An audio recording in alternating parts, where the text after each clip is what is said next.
Now for a story you'll only see here on Action News, the man accused of a shooting inside the Manchester Mall earlier this year will be held to answer for the crime. An innocent woman was paralyzed after she was shot in the back while she waited for her son to get a haircut.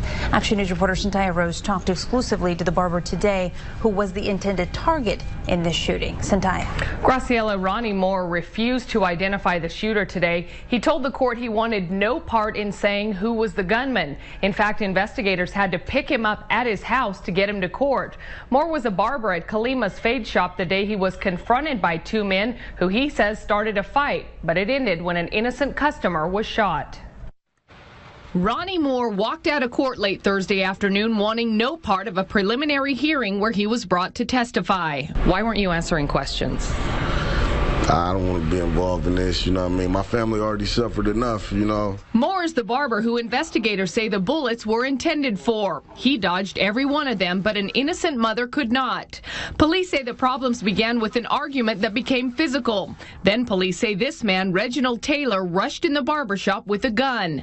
Despite repeated questions Thursday, Moore refused to answer who fired at him, even who he was fighting with moments before the shooting. You saw who beat you up and you saw who fired. Why wouldn't you say who did today? Mainly because it's not like, I'm not saying it's not my job, but what I'm saying is, you know, it happened so fast. I don't really know.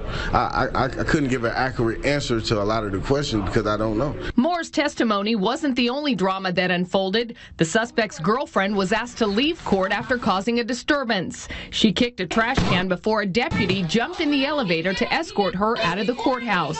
Reginald Taylor's attorney said there's plenty of evidence he plans to present at trial that hasn't been exposed. We will wait until the trial to present our side of the story. This is only the first part of the action which is taking place. As for Moore, he says he's not planning on returning to court to testify again.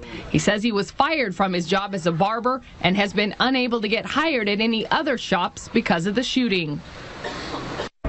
And the victim who was shot did not show up to court today, but her family did. She's at home recovering. If Reginald Taylor is convicted on these charges, he faces life in prison. In the newsroom, Cynthia Rose, ABC 30 Action News.